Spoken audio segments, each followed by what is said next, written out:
All right, so we're going to talk about chapter 25 about acid-base balance, homeostasis of electrolytes and fluids. And we've already talked a little bit about these units. You guys have looked at water in the body in the chemistry chapter. You guys learned the roles of electrolytes in both muscle and nervous tissue. You've seen how acid-base homeostasis is maintained through the respiratory system, and you've seen how all three intertwine with the digestive and the urinary systems. But now we're going to look at these three physiological variables on their own so that you can see the overall picture of how they affect the body and how these ranges are maintained in a normal balance. So before we dive in, we're going to do some review. The first review is body fluids. And the term body fluid really just means anything in the body that is water-based. That includes plasma, interstitial fluids, cytosol, CSF, lymph, exocrine secretions, all of these things. And each of them has a slightly different composition, but the main component is always water. And as water is their main component, the study of fluid balance, maintaining the appropriate volume and concentration, is largely the study of this water balance. So how does water function in the body? Well, in a lot of ways. You guys learned that water is a polar solvent. That means that anything with ionic or polar covalent compounds, polar covalent bonds, I'm sorry, geez, anything with those bonds can dissolve in it. This allows the water to transport and distribute many different solutes throughout the body. And now the water also serves to cushion organs, it distributes body heat, and it lubricates organs and tissues as they sort of move and do their job. And water is going to obey the principle of mass balance. Basically, what that means is what is gained by the body must equal what is lost by the body. And there are a multiple number of factors that impact this, like how much water we ingest, the amount of physical activity we endure, kidney function, medications, digestive activities. And when an imbalance occurs that results in inadequate or excess water in the body, we generally compensate. But if for whatever reason the human body cannot, there can be serious disturbances to homeostasis. And we're going to look at these in a little bit and how they affect each other. So if you guys think back, what is an electrolyte? Well, technically it's a substance that dissociates into ions when placed in water, where a non-electrolyte is a substance that does not dissociate into charged particles. So a non-electrolyte has these covalent bonds that do not dissociate into charged particles. And electrolytes are pretty much named for the fact that the resulting charged particles conduct electricity in a solution of water. And this is, of course, why you're warned never to put electrical devices that come in contact with tap water. Tap water contains electrolytes, and so this will conduct an electrical current from the device. Your body also has lots of electrolytes, and so this electrical current will flow from the device to the tap water and into your body, possibly resulting in your death. So here's just a rendition. You can see here we've got some power coming in, and it goes down into this copper diode, and these sodium and chloride ions allow this energy to be passed from this positive terminal to this negative terminal, and all these ions just work to carry that current, and so this electricity is passed, and it manages to light this light bulb up, and then it goes back to ground. In a non-electrolyte solution, glucose, for example, is not going to be able to conduct this electrical charge, and so there's no electrical passage from positive to negative. So there is no electricity being passed, so the light bulb does not light up. This is just a sort of super brief demonstration about the difference between an electrolytic solution and a non-electrolytic solution. Now, we've talked about the importance of, sodium, potassium, and calcium, and we have to call these ions because if we didn't include that term, we would be referring to them in their metal form. Remember, sodium, potassium, calcium, these are all normally metals, but if we have them dissociated in the human body, they are not metals, they are just an ion. And the truth is, in their atomic forms, sodium, potassium, calcium, they're all very highly reactive with water, um, where they can usually explode. Sodium and potassium will explode, and calcium will actually do this really weird reaction where it emits loads of hydrogen gas. But in their ionic forms, they simply dissolve into the water and have many important roles. There are some other electrolytes like chloride ions, acids, bases, and some proteins, but the main three that we look at are sodium, potassium, calcium. Now, like water balance, electrolyte balance in the body is going to be maintained through the principle of mass balance. It means that the amount of electrolytes gained is equal to the amount lost through various routes. There are numerous mechanisms, most of which are hormonal, that act to maintain this electrolytic balance. Consequently, the number of these ions in the blood tends to stay relatively stable. But equally important to the number of total ions is their concentration. This amount totally it depends not only on the number of ions, but also the amount of water. So for this reason, fluid balance is a critical factor that helps determine electrolytic balance. And we're going to look at this as we work through the chapter. Now, you guys have covered a little bit about acids and bases. And just as a review, an acid is anything that when it enters water is going to dissociate or break apart, and it's going to release a hydrogen ion. As shown in this example at the bottom here, you see some hydrochloric acid in the presence of water is going to dissociate into a hydrogen ion here and a chloride ion here. Now, there are several common acids in the human body: hydrochloric acid in the stomach, carbonic acid in the blood. Hydrogen ions released from these acids play many important physiological roles, like digesting ingested food, inactivating bacteria and other pathogens, intracellular digestion by lysosomes, things like that. And in addition, remember that the creation of a hydrogen ion gradient is a critical component of ATP synthesis. So hydrogen ion creation is brutally important. So these acids are important.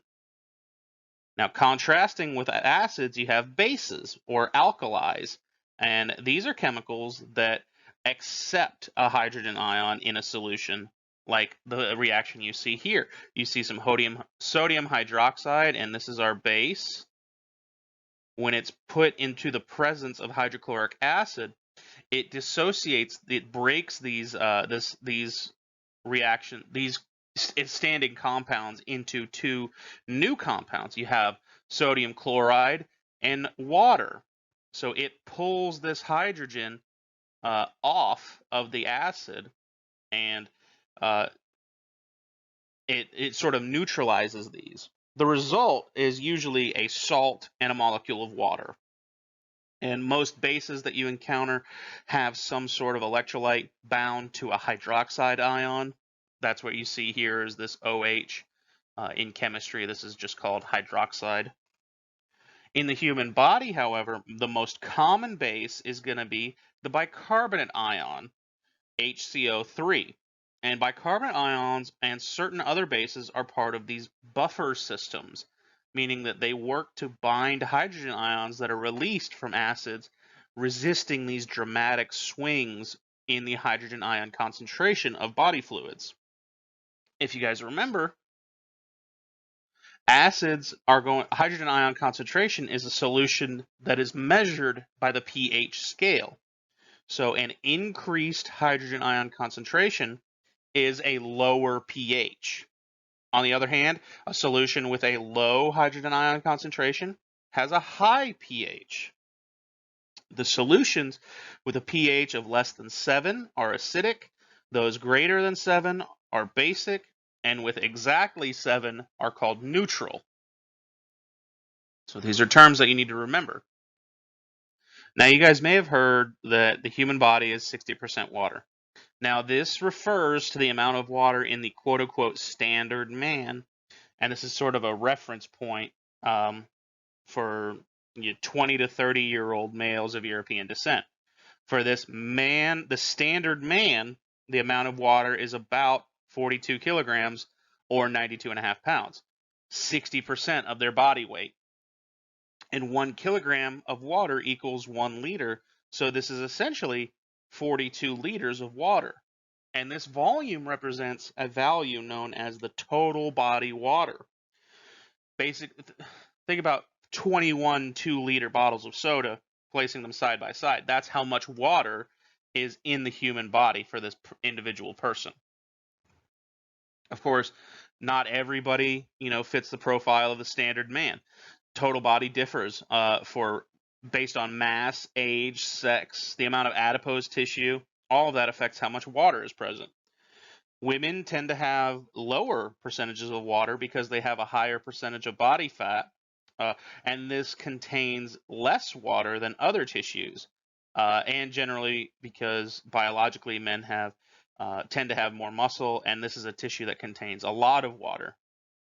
In addition to this, infants of both sexes tend to have a higher body concentration of water, about 65%, whereas when elderly individuals over 60 have a lower percentage, about 52% for men and 46% for women. So all of the total body water that 60% of your body mass is water. That's a sort of myth that only really applies to the standard male of European descent, and so it can totally vary. Well, where are we storing all this water? Well, good question. We're storing them inside the cells in the intracellular compartment, and we're storing it outside the cells in the extracellular compartment. And these compartments aren't really, one single true compartment, especially in the intracellular compartment. This is just sort of trillions of microscopic compartments inside the plasma membranes. And so this fluid is actually referred to as the cytosol, or the intracellular fluid, ICF. And this is about 60% of the body's fluids. Conversely, you have the extracellular compartment filled with extracellular fluid. And this makes up a variety of fluids that we've already studied. The two most important are plasma, the fluid portion of blood, and interstitial fluid in the spaces between cells. And plasma is going to account for approximately 8% of the total body water, while interstitial fluid is about 32%. And here you can see that broken down. If we take here, we're going to look at the top half as extracellular fluid. This is water not in the cells. And you see 8% in the plasma, 32% surrounding the cells, and then a whopping 60% kept inside these cells in the cytosol. So there's cytosol, the interstitial fluid, and the plasma. So those are the 3 ones you need to look at, but the compartments are the extracellular compartment and the intracellular compartment. Now, despite them having different names, the solute concentration of plasma and interstitial fluid are pretty similar, containing various types of ions in similar amounts. The main difference is the composition of these fluids in protein content, with plasma having a much higher protein content than interstitial fluid, which virtually has no proteins. The solute composition of the ECF and the cytosol varies starkly, however.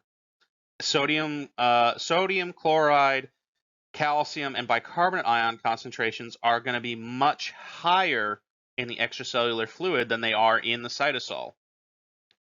Contrasting that, proteins, potassium, magnesium, sulfate, and monohydrogen phosphate all have a much higher concentration of ions in the cytosol than in the ECF.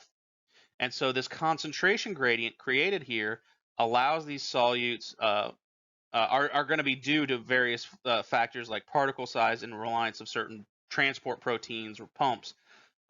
And many of these concentration gradients play important roles in physiological variables, especially those of like sodium, potassium, and calcium ions.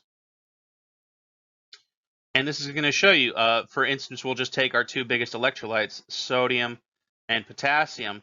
You see that sodium is much, much more concentrated in the ECF, while potassium is going to be much more concentrated in the cytosol. And each of these, solutes has their own preference in which they prefer to be in. And I'll leave this to you.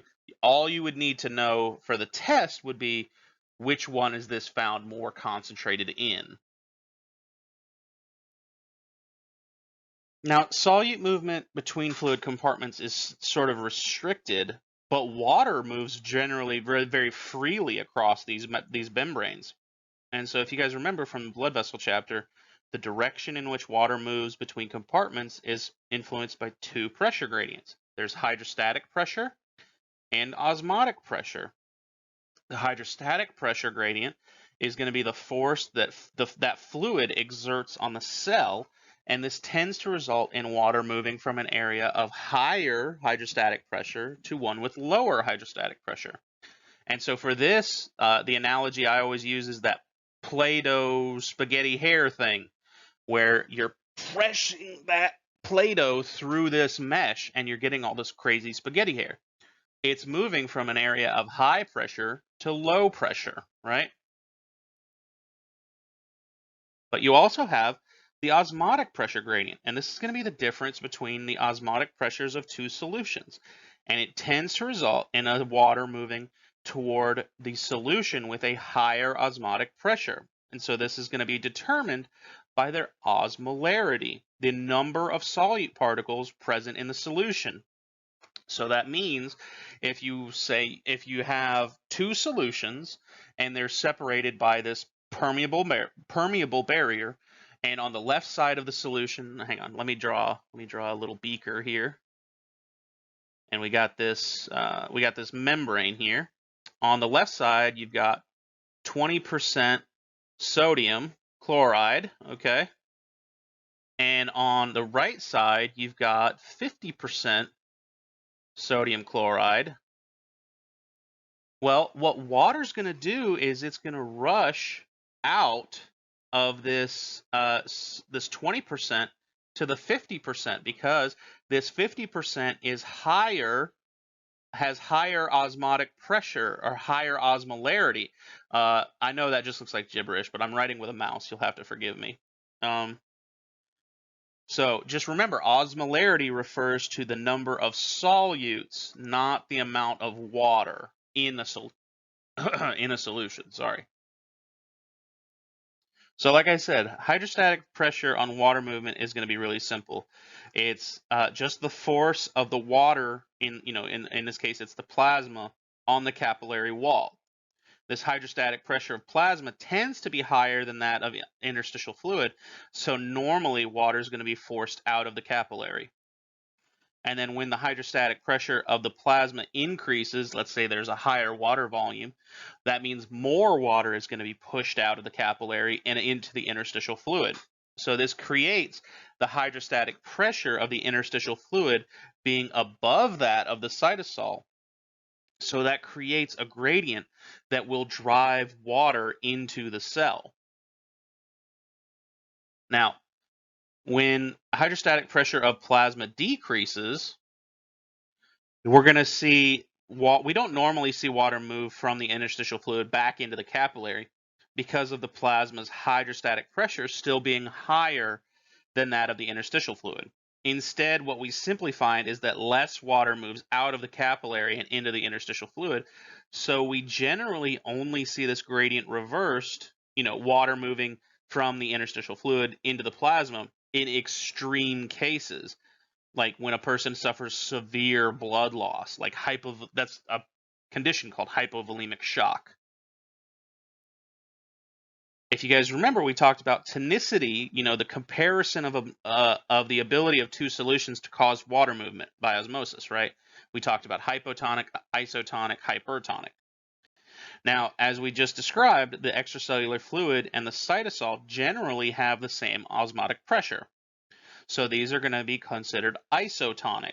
They have the same ability to cause water movement, and so there is no net osmotic movement of water. However, when the ECF solute concentration is altered, its osmotic pressure will change, and so its ability to cause water movement by osmosis also changes. And so there are two possible types of ECF solute variations. There's hypertonic and hypotonic. So hypotonic extracellular fluid is going to cause a cell to gain water, and the ECF is considered hypotonic when it has a lower osmotic pressure than the cytosol, right? And so it has a lesser ability to cause water movement by osmosis, giving the cytosol a greater osmotic pressure and a greater osmolarity, meaning that this cell is going to pull this water out of this higher concentration of water. I'm sorry. This higher concentration of water is going to pull this excess water into the cell to try to balance the equation, but it's going to cause this cell to swell and possibly burst. Now you've got hypertonic as well, and this can cause a cell to lose water. The ECF is considered hypertonic to the cell when it has a higher osmotic pressure. So there's going to be lots of solutes in the ECF.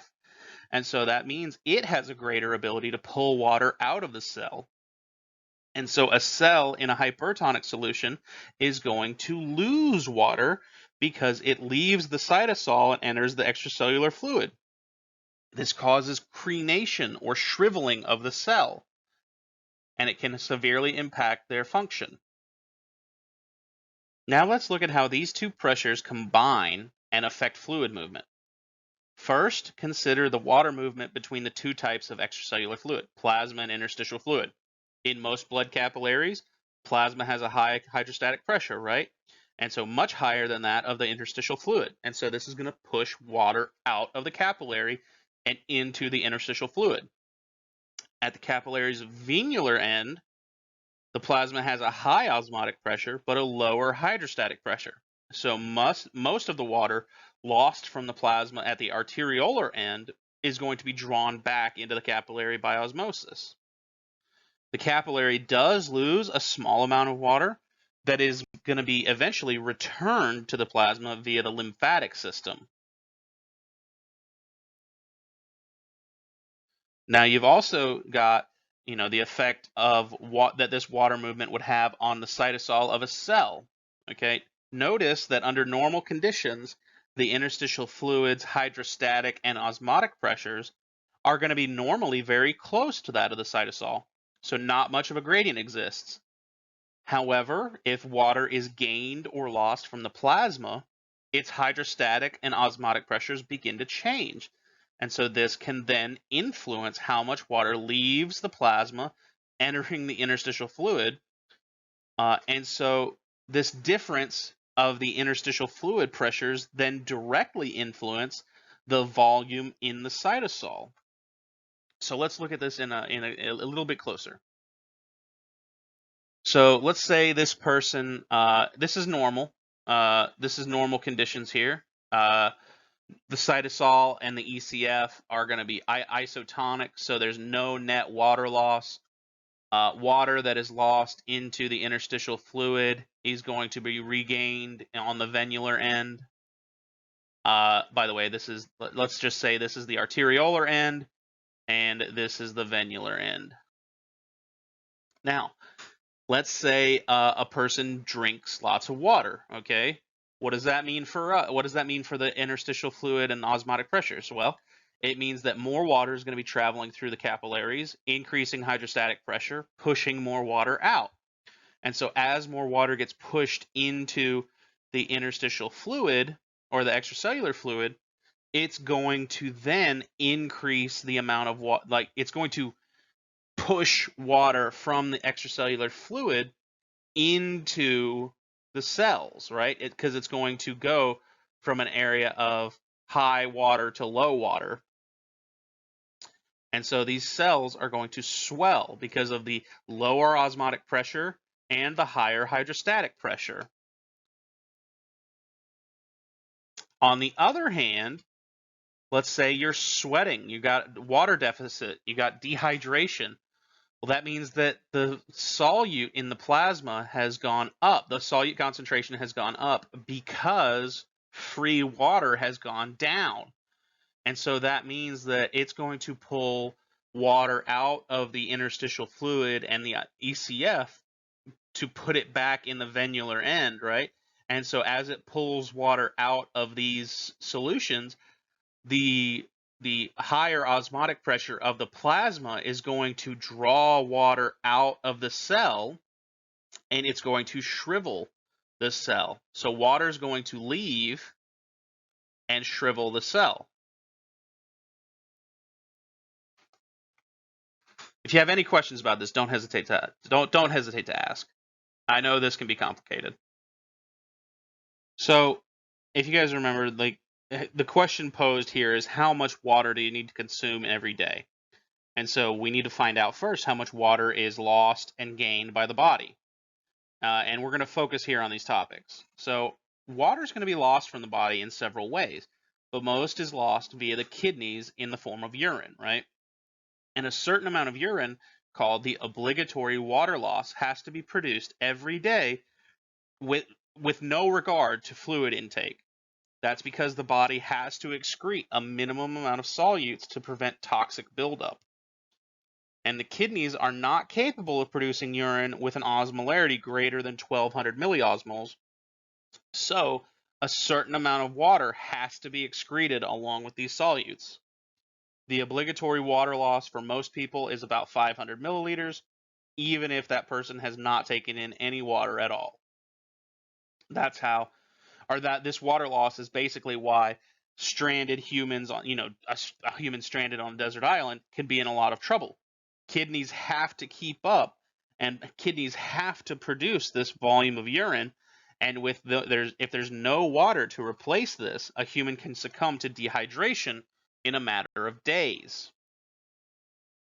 Of course, normally we do consume liquids throughout the day, so urine output tends to be about 1.5 liters, which is greater than that obligatory water loss.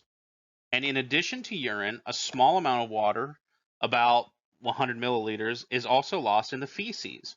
So together, this water loss from these two waste sources is known as sensible water loss because we normally notice or sense it happening. And then about 600 mils is also lost due to sweating and evaporation, and another 300 mils is lost during expiration of humidified air. And you don't normally notice when this water loss occurs, and so for this reason it is called insensible water loss. The degree to which sweating is insensible, however, depends on the relative humidity. It can be considered sensible at higher humidity levels. Like here in the South, you definitely notice when you're sweating. Between sensible and insensible water losses, most people lose about 2.5 liters of water a day. And so this value will actually fluctuate with the water intake, physical activity, food intake, and several other factors. Now, our body does gain water from three main sources. The first we're going to talk about is our own catabolic reactions. So when oxygen molecules accept the final pair of electrons in the electron transport chain, a water molecule is formed. And then water molecules are also formed as the byproduct of other catabolic reactions. And together, all of this forms what is called metabolic water. And it amounts to about 250 mils per day. The other two sources are food. Normally, everything you eat has some sort of water in it. And then you also have water from liquids that you drink. And those break down to food being about 750 mils per day, and the liquid you drink about 1,500 mils per day. All three sources generally equal 2.5 liters, or about the same amount of water lost every day. And here you can see some of that broken down. You see the lungs, as you exhale, are going to lose 300 mils. You're going to sweat 600 mils. Feces you expel that have about 100 mils of water in them. And then urine has 1,500 mils in them. And again, those are broken down into sensible and insensible. And then for intake, you've got catabolism, catabolic water, right? Metabolic water. You've got the water that comes in with your food, and you've got the water that you drink. And generally, they equal the same. Now, the mechanism that drives, us to take in liquid water is called the thirst mechanism, and this is controlled by the hypothalamus. And there are many stimuli that can trigger thirst, but by far the most potent is an increase in the osmolarity of the plasma. So as the water concentration in the plasma goes down, you're going to become more thirsty. And changes in the plasma osmolarity are going to be detected by these neurons called osmoreceptors located in the hypothalamus, in the thirst center of the hypothalamus. And an increase in the solute concentration causes water to move out of these osmoreceptors, and this triggers the sensation of thirst. And this mechanism is very sensitive. An increase in plasma osmolarity of only 2 to 3% is enough to initiate this thirst reflex. And now there are other stimuli that can trigger this thirst mechanism, like a decreased plasma volume or the presence of the hormone angiotensin II. A decrease in plasma volume generally is going to be accompanied by a reduction in blood pressure. And so this is going to be detected by these baroreceptors, pressure receptors basically, in several arteries. And this is a much less potent stimulus for thirst. It requires a decrease of 10 to 15 millimeters of mercury of pressure to go down to be detected. And then you have decreased plasma volume also stimulating juxtaglomerular cells in the kidneys, right? And this is going to initiate that renin-angiotensin-aldosterone system, the RAAS, which accumulates in the formation of angiotensin II. And so both mechanisms further enhance that thirst sensation. And you can see here the control of the thirst stimulus being done by the hypothalamus. Let's say we start here with the plasma becoming too concentrated, so osmoreceptors notice that and lose water, and then they send a signal stimulating, the thirst receptor. Oh my gosh, we need water, and so you drink water, and then receptors in the esophagus actually detect that fluid is being intaken, and so this is important because if you notice, when you drink water, you're immediately pretty much relieved of thirst, right? And that's because that's well before all of this water has been absorbed and way before it has a chance to affect osmoreceptors. And this is generally believed because receptors in the pharynx, not the esophagus, I'm sorry, the pharynx, detect this liquid ingestion.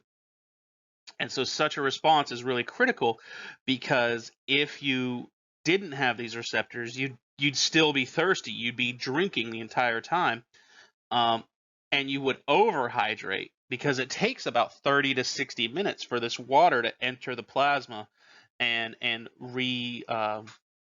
return these plasma osmolarity to normal. So those receptors in the pharynx are what detect, okay, we're drinking water. No more thirst reflex. Alternatively, you have the plasma volume dropping below its normal range. Okay, there's not enough water in the plasma. You have baroreceptors that are able to detect that change in blood pressure, remember? And so they, along with these juxtaglomerular cells, can detect the change and activate that RAAS. Both of these are going to activate this thirst center in the thirst center in the hypothalamus, and that's going to stimulate this response, this thirst response, and so it's going to trigger us to drink water. And again, the same net response is here. Pharynx receptors detect the fluid intake, and eventually, 60 minutes later, the plasma volume will return to normal and thirst is relieved. So the question comes up, how much water do you need to drink? And the easy answer is water intake should balance water loss. And since a person on average loses 2.5 liters a day, you should drink or get about 2.5 liters of water put into your body per day. And on the surface, this tends to support the 8-ounce glasses of water advice. However, remember that you usually obtain about 750 mils from the foods you eat, and you produce 250 from oxidative catabolism. So that really only leaves 1.5 liters of water that you need to drink per day. And of course, this amount really varies with activity. A person that's engaged in strenuous exercise can lose 4 to 5 liters of fluid through sweating, and so naturally that volume needs to be replaced. And many people seem to claim that there are health benefits to consuming more water than you need, and the claims seem logical on the surface, but several studies have actually examined this question and found that there's no real benefit in individuals who consume more water, and they weren't harmed by the increase in water intake, but they weren't benefited by it either. And many people seem to also claim that consuming extra water will help a person lose weight. Unfortunately, it's not accurate. While water intake does stretch the stomach, it does not stimulate those signals that make us feel full. Now, normally when you intake water, it has to go through the pharynx, through the esophagus, through the stomach, into the duodenum, into the large intestine, and that's how it gets absorbed, right? If a person has become severely dehydrated, then we need to bypass this case, those organs. In this case, someone's going to receive an IV line, an intravenous line. And with this IV, fluids can immediately just be directly administered straight to the vein, having a nearly immediate effect on the body. And so an IV is really going to consist of a flexible catheter that is inserted into a patient's vein with an external port onto which bags of different fluids can be attached. Fluid from the bag drips into a chamber and then into a line at a sort of controlled rate, allowing this rate of fluid administration, to be specified. Most often, a patient's IV is going to be placed into their upper limb, and this is going to be known as a peripheral line. However, when intravenous access is required over the long term, patients may receive a larger port inserted into something like the subclavian or internal jugular vein, and these are called central lines. This is just a little bit of background on IV, and especially on IV fluids. Pro tip, outside, totally not related to class. If you do end up becoming a nurse, IV fluids are one of the fastest way to get over a hangover. Don't abuse this knowledge. Just fun to know. So it turns out these mechanisms of water loss and gain aren't really precise. For instance, you can't always take a drink when you're thirsty, and sometimes you might drink liquid when you're not thirsty. And so for these reasons, the body needs ways to ensure that water input matches water output. And they do this hormonally normally. And there are 4 main hormones. The most important one is antidiuretic hormone. And we've discussed this and the other 3 hormones already. The other 3 are angiotensin 2, aldosterone, and atrial natriuretic peptide. And we've already discussed these several times in the book, but just as a review, ADH, antidiuretic hormone, is going to be produced by the hypothalamus and released by the posterior pituitary gland. Its main target tissues are going to be the distal tubule and the collecting system of the kidney. And it triggers, remember, it triggers the insertion of those aquaporins into the plasma membranes, and it allows for the extra reabsorption of water from those kidneys back into the ECF via osmosis. When antidiuretic hormone level rises, more water is reabsorbed, the extracellular fluid volume increases, and urine production decreases. When ADH is at its maximal secretion, the only water loss to the urine is through that of obligatory water loss. Conversely, when ADH levels fall, less water is reabsorbed, more urine is produced. Of course, ADH secretion isn't the whole story of water reabsorption. If you guys remember that even the large number of aquaporins, their osmosis isn't going to occur unless there's an osmotic gradient present. And so the interstitial fluid in the medulla must have more solutes than the filtrate. And that gradient has to be set up and maintained by the countercurrent system along with the nephron loops of the juxtamedullary nephrons. And if you guys need a comprehensive review, go back to chapters 16 and 24, where you can talk about angiotensin II, aldosterone, and atrial natriuretic peptide. And the truth is, the normal amount of water in your body fluctuates throughout the day. Generally, the body can compensate for these changes by altering urine output, and so there's no noticeable disturbance in fluid balance. Some conditions can overwhelm the compensatory mechanisms and prevent the body from compensating at all, however.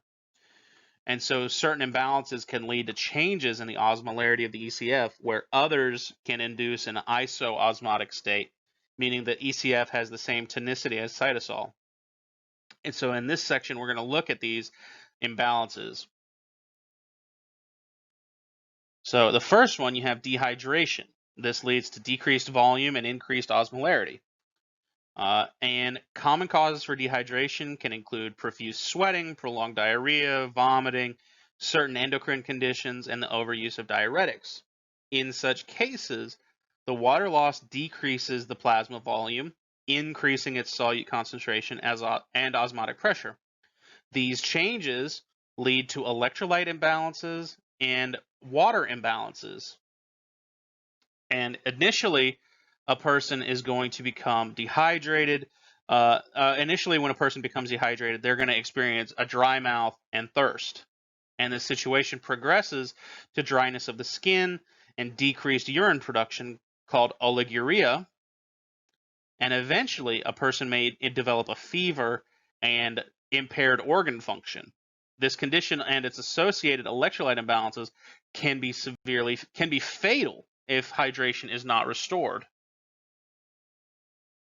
And dehydration is really easily treated by consuming just water. But truth be told, this approach needs to be done with caution.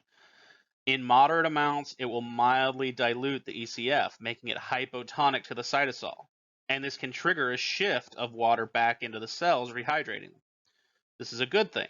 However, if a person overdrinks water in a short period of time, the ECF becomes overly dilute, causing too much water to enter the cells, resulting in that cellular swelling. And so, for this reason, treating dehydration with sports drinks is actually preferable in many cases, because those sports drinks contain glucose and electrolytes, making them hypertonic to pure water. They add those solutes in to more easily to prevent this cellular swelling, making them safe to treat dehydration. Inversely, you've got overhydration, leading to an increased volume and a decreased osmolarity. This is also known as hypotonic hydration. And so this is going to be what happens when the volume of the ECF increases and its osmotic pressure falls. Cells that are exposed to this hypotonic ECF are going to swell as water enters the cells. And normally when water is consumed, hypotonic hydration is going to be prevented by lowering ADH production. So that allows this excess water to be lost to the urine. If this mechanism fails, when renal function is impaired or ADH is abnormally secreted or extreme amounts of water is consumed in a short time, this is a condition called water toxicity, by the way. When any of these occur, this hypotonic hydration can be entered. And so this results in electrolyte imbalances due to that dilution of the ECF. Particularly affected is the sodium ion concentration, which falls dramatically, leading to hyponatremia. And so hyponatremia, along with that cellular swelling, can cause severe disturbances to homeostasis, including the central nervous system. It swells these neurons, and it results in cerebral edema. The swelling of these neurons affects their ability to function and can lead to mental status changes, seizures, coma, even death. And the treatment can be hypertonic fluids that draw the water back out of the cell and into the interstitial fluid. If you've ever heard of a banana bag, this is what generally gets hung, is a hypertonic electrolyte solution. And then you have isoosmotic fluids imbalances, and disruptions in homeostasis like this are when the ECF remains isotonic to the cytosol. Let's say there's fluid depletion that can occur in cases of blood loss, but the amount of solutes and water lost are going to be the same. And so for this reason, plasma's osmotic pressure is unchanged, and there is no osmotic gradient to pull water in or out. This is hypovolemia, low volume, and if untreated, it can lead to shock, organ failure, and death due to that extremely low blood pressure. Generally, if the blood products cannot be immediately replaced, isotonic fluids are administered to help restore ECF volume. And the same condition can exist with fluid excess, hypervolemia. The ECF volume increases without a significant change. A common example is edema, in which fluid accumulates in the interstitial fluid, causing swelling. As with hypovolemia, this fluid is going to be isotonic to the cytosol, meaning there's no net fluid change. And edema can have many causes, including high hydrostatic pressure, as seen with high blood pressure, a decrease in the return of venous blood pressure, or the decrease in return of venous blood to the heart, increased sodium ion retention, low colloid osmotic pressure, removal of lymphatic vessels, inflammatory mediators, and all this excess interstitial fluid can make basic movements like walking difficult, and it can cause organ dysfunction. Edema is generally going to be managed by treating the underlying cause, but treating it short term, you can use compressive garments that prevent fluid accumulation and removing excess fluid through drugs like diuretics. Now we're going to start talking about electrolyte homeostasis. And technically, an electrolyte is any compound that ionizes in solution, right? But the ones we're generally referring to electrolyze as salt or ionize as salt and dissociate into ions like sodium, potassium, calcium, magnesium, chloride. And the most critical systems for maintenance of electrolyte balance are going to be the endocrine system and the urinary system. And the importance of preserving electrolyte balance cannot be overstated. Imbalances in the electrolytic imbalances can easily be fatal. We're going to look at these big ones, and we're going to look at the most commonly encountered electrolyte imbalances, those of sodium, potassium, and calcium ions. Now, sodium ions are going to be the most abundant extracellular cation, a positive ion. And in contrast, their levels of sodium in the extracellular fluid is about 135 to 145 milliequivalents per liter. And in contrast, in the cytosol, they're very low. And this is going to be largely in part due to two factors. If you guys remember, these cells have the sodium potassium ATPase pumps, which use ATP to pump sodium out of the cytosol against their concentration gradient. Additionally, they have the relatively low permeability of the plasma membrane to sodium ions, and so this prevents those sodium ions from leaking back into the cytosol in large numbers.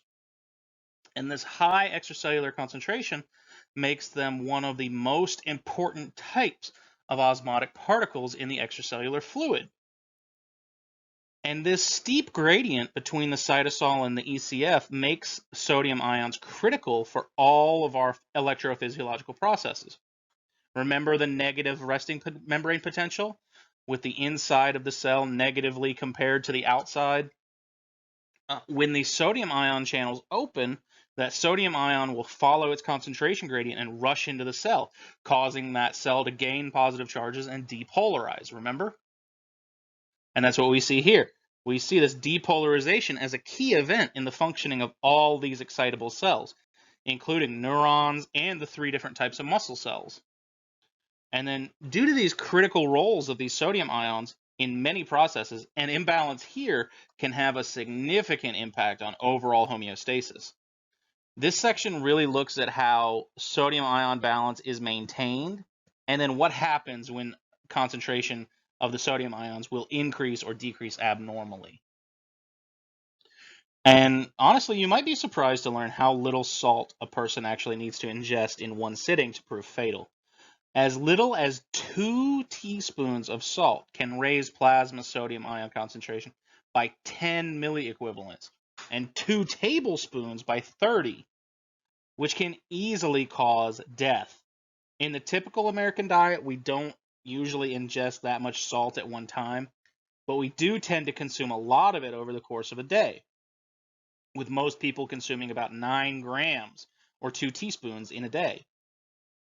Yet in spite of this significant sodium ion content or intake, the concentration in the ECF remains stable thanks to these homeostatic mechanisms. This is critical because not only is sodium balance crucial to fluid balance, this is critical not only to sodium ion balance, but also to fluid balance, because that water reabsorption in the kidneys depends largely on a sodium ion gradient in the interstitial fluid. And there are 2 main hormones that increase sodium retention. There's angiotensin II and aldosterone. So if, for example, if a low extracellular sodium ion concentration is found, it's going to be a major stimulus to trigger that RAAS, the renin-angiotensin-aldosterone system. And the low sodium ion concentration is going to be detected by the macula densa of the nephron, and that leads to the release of renin, and the eventual formation of angiotensin II.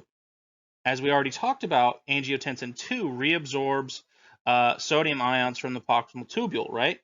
Angiotensin II also stimulates aldosterone secretion, which also causes sodium ion reabsorption, but this time in the distal tubule. And then do note that both actions also indirectly increase water reabsorption, because water is going to follow the solutes. But when secretion of these hormones decreases, the number of sodium ions and the amount of water decreases. So another hormone that's going to influence this ion balance is atrial natriuretic peptide, ANP. And this overall decreases sodium and water reabsorption. And together, these 3 hormones maintain a relatively stable plasma sodium concentration in the face of sometimes significant sodium ion intakes. So here, for an example, we see sodium dips too low, and that's going to trigger that's going to be detected by the macula densa, right? The macula densa is then going to activate the RAAS, and the RAAS releases renin from those juxtaglomerular cells, and all of that that has that trickle down cascading effect, leading to the production of angiotensin II, which stimulates aldosterone release from the adrenal cortex. The overall result is that the proximal tubule begins to reabsorb more sodium, as does the distal tubule. And then with all of that reabsorption, sodium levels begin to return to normal, angiotensin II and aldosterone secretion lower as homeostasis is achieved. Now, the concentration of sodium in the body's fluids is determined both by, how many sodium ions are in the body fluids and the amount of water molecules. So anything that abnormally increases or decreases the number of sodium ions or the number of water molecules can cause a sodium ion imbalance. And it comes in 2 forms: hypernatremia, which is an elevated sodium concentration, or hyponatremia, a decreased sodium ion concentration. So hypernatremia is going to be defined as the sodium ion concentration being above 145 milliequivalents per liter. And the most common cause is dehydration. That loss of water really enhances the amount of salt, the amount of sodium in the plasma. And although hypernatremia can impact depolarization, its most immediate and obvious effect are going to be those osmotic imbalances that it causes. As is most the case with dehydration, water is going to move out of the cell into that hypertonic ECF, and this reduces the volume of the cytosol and crenates the cells. And this occurs all throughout the body, and it can lead to the same symptoms that we already talked about for dehydration. Treatment all around is going to be restoring hydration to normal levels, which normalizes the sodium ion concentration. Now, sometimes hypernatremia can be accompanied by overhydration. This occurs when the hypernatremia is due to rapid ingestion of excess table salt or an increased secretion of aldosterone, both of which increase water retention by the kidneys. And normally, rehydration will be of little help in these cases. It's critical for a doctor to determine the primary cause of this hypernatremia, and so the proper source of treatment can be initiated. Inversely, you have hyponatremia, and this is going to be less than 135 milliequivalents per liter. It's often not related to the absolute number of sodium ions, but mostly due to overhydration. Too much water dilutes the plasma. One cause with overhydration could be a hypersecretion of antidiuretic hormone, a condition known as SIADH, syndrome of inappropriate ADH secretion. Like overhydration, hyponatremia can result in cellular swelling because all this water is moving into the cytosol of a cell. And it can also affect electrophysiology. More specifically, it reduces the sodium ion gradient across the plasma membrane. And this can really slow down depolarization, which is actually going to, in turn, slow the rate of action potential generation. So hyponatremia due to overhydration is generally going to be treated by hypertonic saline that restores this normal sodium ion concentration that is able to draw water back out of the cells.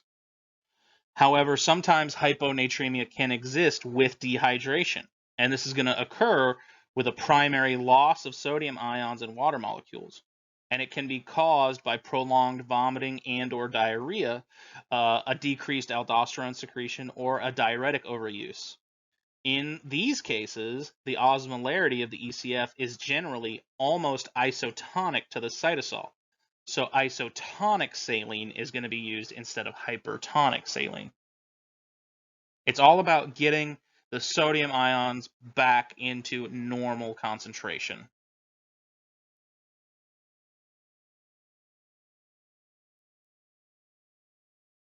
So you might be wondering how the amount of water can actually affect the number of sodium ions. And it really doesn't have any effect on the absolute number of sodium ions. Instead, it just changes that concentration, right? So the percentage of sodium ions relative to water molecules is what's changing. If you look at a very simplified example shown here, you see that beaker A has 90 water molecules and 10 sodium ions, giving it a 10% sodium ion concentration. Beaker B has 40 water molecules and 10 sodium ions. This gives it a 20% sodium ion concentration. And then beaker C has 190 water molecules with only 10 sodium ions, and that gives it a 5% sodium ion concentration. So you see that what we're looking at is a change in the water levels, not necessarily a change in the ions. And that's what we're actually looking at. These effects of the number of water molecules in the body can really have these large effects on the sodium ion concentration without any change to the actual number of sodium ions. And so sodium imbalances due to dehydration and overhydration are simply corrected by adjusting the amount of water in the body. Now, where sodium ions are the most abundant extracellular cation, potassium ions are the most abundant intracellular cation. In fact, the extracellular potassium ion concentration ranges from 3.9 to 4.5 milliequivalents per liter, whereas inside the cell, it's 139 milliequivalents on average. And this concentration is higher in the cytosol than in any other body fluids, due primarily to the actions of those sodium-potassium pumps. This steep concentration gradient, just like that of the sodium ions, is critical to the functioning of neurons and the muscle cells.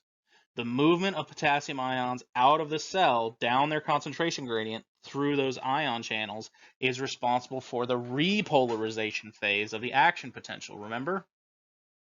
So that repolarization is going to be critical to the functioning of excited cells because it returns them to their resting membrane potential. And it turns out a cell cannot be re-excited until it returns to this resting value. And that means that unless repolarization occurs, a neuron can only fire one signal, right? And muscle cells can only contract once. In short, without repolarization, the nervous system shuts down, the heart stops, and the muscles for breathing stop functioning.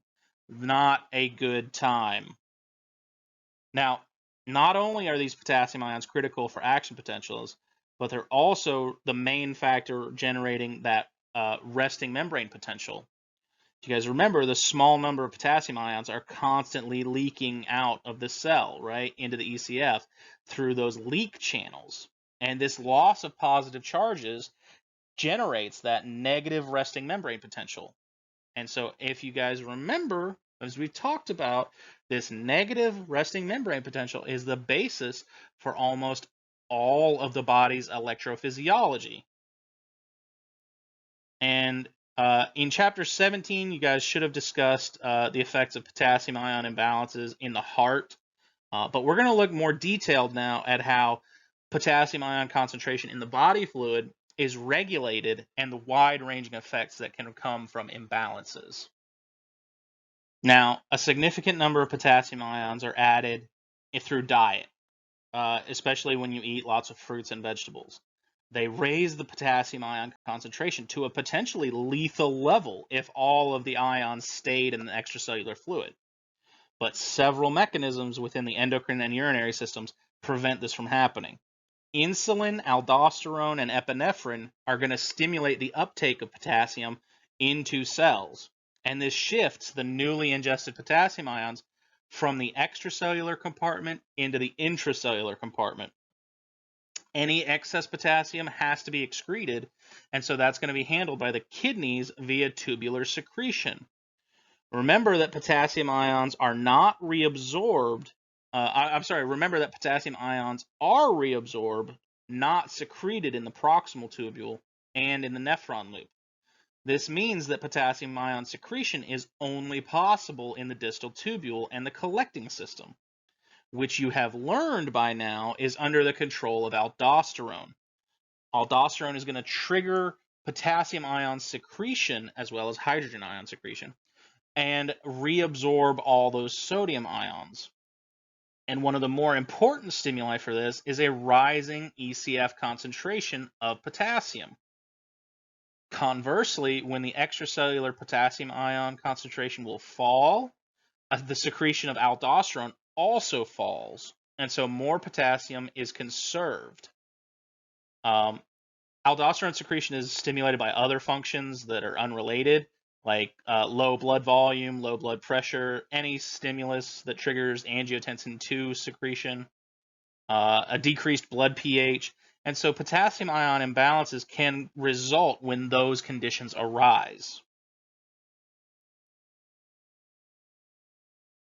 Now, when the mechanisms that we just talked about fail, or when excess potassium ions are taken in or lost, an imbalance can result. And keep in mind that water imbalances impact potassium ion concentration just like they do sodium, but the effect is not as noticeable with sodium because fewer potassium ions are present in the extracellular fluid. Now, the effects of excess potassium is called hyperkalemia. This is hyperkalemia, and insufficient potassium ions are called hypokalemia.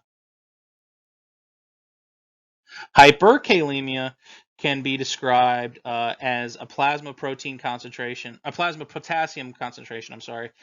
4.5 milliequivalents.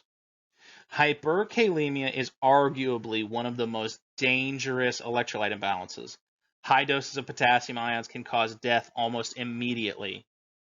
Mild hyperkalemia can alter the resting membrane potential, and with those excess of potassium ions in the ECF, it causes fewer potassium ions to leave the cell through leak channels, meaning that the cell retains more positive charges, and as a result, the resting membrane potential is more positive at rest. For this reason, action potentials are more easily generated, and the cells are more excitable. However, with severe hyperkalemia, the membrane can become so depolarized at rest that the cells are simply no longer excitable.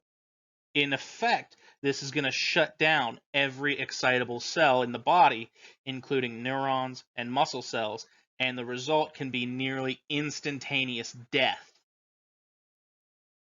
You also have, mild hyperkalemia is generally going to be the result of renal failure or aldosterone insufficiency. But it could also be due to any widespread tissue damage that occurs, like with severe trauma or burns. As those damaged cells rupture, they release their potassium into the ECF. There are other drugs like aldosterone blockers, and one commonly used for heart failure, digoxin. And severe hyperkalemia is almost always due to the ingestion or the administration of excess potassium. And this can be intentional, as with a lethal injection, or accidental, as occurs when a medical professional mistakenly gives like the wrong dose of potassium salts. On the other hand, hypokalemia is going to be below 3.9 milliequivalents in the ECF, and the most common cause is going to be the use of diuretics, many of which just lead to that excessive potassium ion loss through urine. Just like hyperkalemia, hypokalemic effects are primarily electrophysiological, but hyperkalemia makes the resting membrane potential more positive. Hypokalemia makes it more negative, meaning the cells become hyperpolarized, making them not as easily stimulated. This change happens because as more potassium ions exit the cell through the leak channels, that loss of positive charges makes the cell more negative, right? As a result, it becomes more difficult to stimulate. And so that can lead to heart weakness, mental status changes, and a slowed heart rate. So this one's dangerous, but not as instantaneously deadly as hyperkalemia. Now, digoxin is a drug derived from the foxglove plant that is used to treat heart failure. Effectively, it prevents heart failure because it blocks sodium-potassium pumps in cardiac muscle cells. The blocking activity effectively is able to lengthen the action potentials of cardiac muscle cells, enabling a stronger, longer contraction. Unfortunately, digoxin comes with potential adverse effects like abdominal pain and dizziness. And the range between a therapeutic blood concentration of the drug and a toxic concentration of the drug is very small. So it's really easy to develop a digoxin toxicity. And one of the main symptoms of this digoxin toxicity is hyperkalemia. Not true hyperkalemia in that the total number of potassium ions is not elevated, but instead these potassium ions become more concentrated in the wrong compartment. With the sodium-potassium pump unable to drive them into the cytosol, they're not shifted from the interstitial fluid to the cytosol. Instead, they remain in the interstitial fluid around the cardiac muscle cells, and from here they diffuse into the blood, leading to an elevated blood concentration of potassium ions. That's it for Chapter 25, Part 1. I'll be back in Chapter 25, Part 2, and I hope to see you there.